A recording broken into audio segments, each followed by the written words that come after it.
शाळा बुडावली. माझ्या कथेचे नाव आहे आदर्श न्यायाधीश छत्रपती शिवराय.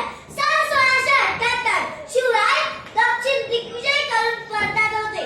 येताना वाटेत कर्नाटकातील बेलवाडी गावात एक देसाई गडी होती. ती मावळ्यांना जिंकायचीच होती. मावळ्यांचे नेतृत्व करणारा सपूजी गायकवाड नावाचा एक शूरवीर होता. मोर्चे लागले, लढाई सुरू झाली. एक छोटीशी गडी जिंकायला किती समय लागला होता. मावळे लढत होते. गडीचा मालक धारातीर्थी पडला. आता तर नक्कीच जिंकला जमा आहे गडी. पण अचानक झाले. एक दिवस गेला, 8 दिवस गेले, 15 दिवस गेले, तरीही काही गडी पत्ते होत नव्हते. शेवटी शिवरायांनी सपूजी गायकवाडांना खरमरीत निरोप पाठवला. राजा जिंकले हे बघून त्या सपूजीला चेवत चढला.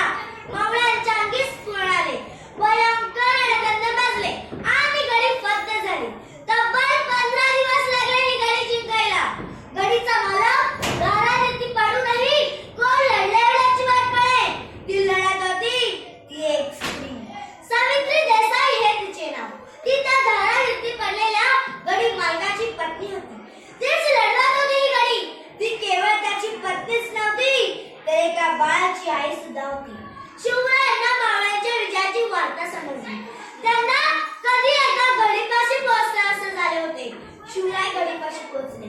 बघतात तर काय, तेथे सपूजी नव्हते.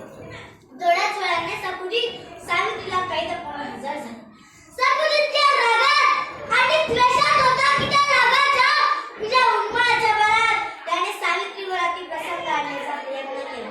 मावळ्यांनी त्याला विरोध केला, पण एका बाईचे शील भ्रष्ट झाले होते.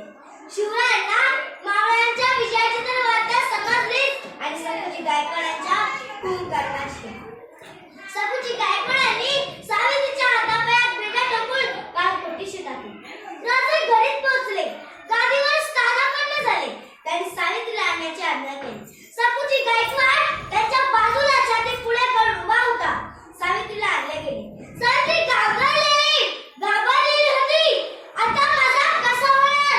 हा शिवाजी मला मारून टाकणार. मग माझं बाळ अनाथ होणार. मग हा क्रूर शिवाजी माझ्या बाळाला सुद्धा मारून टाकणार. किती ऐकलं होतं या शिवाजीचं, पण ते सार खोटं निघालं. आता हा शिवाजी माझ्या बाळाला सुद्धा मारून टाकणार. जर आता सेनापती एका काही झालेल्या बाईवर अति प्रसंग करू शकतो, तिच्या हातापायात बेड्या टाकून काळकोटीशी टाकू शकतो, हा धडाचा राजा आहे. हा किती क्रूर असेल. सावित्रीचे विचार चक्र सुरू झाले. सावित्रीने महाराजांना अर्धा हाक घातली. महाराज मला मारा, महाराज मला मारा, पण माझ्या बाळाला मारू नका. महाराज माझ्या बाळाला मारू नका. सावित्रीचे करू शब्द ऐकून शिवाजी महाराज गेले. आणि बाळाला आणण्याची आज्ञा केली. बाळाला आणले गेले. त्याने ते बाळ हातात घेतले. सावित्रीचे काळे धडधडत होते. तेवढा शिवरायांनी आज्ञा केली. सावित्रीला बंधमुक्त करा. सावित्रीला बंधमुक्त केले. सावित्री पळत जाऊन शिवरायांच्या पायावर पडली.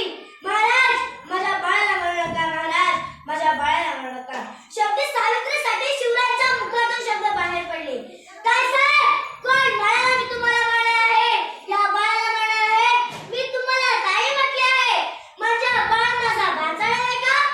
मी माझ्या बाळाच्या दूध भातासाठी जिंकलेली ही गाडी तुला देत आहे आणि आजूबाजूचा प्रदेश या चोळी मागणीसाठी देत आहे. सावित्री अचानक शिवाजी महाराजांकडे पाहत राहिली. राजाने स्मित हास्य केले. नंतर त्याने सपूजी गायकवाडांकडे नजर वळवली. सपूजी गायकवाडांना पाहताच त्याच्या डोळ्यातून अंगाने बरसायला लागले. ते संतापाने थरथर कापायला लागले. त्यांचा हा रुद्रावतार बघून सपूजी गायकवाड घाबरला.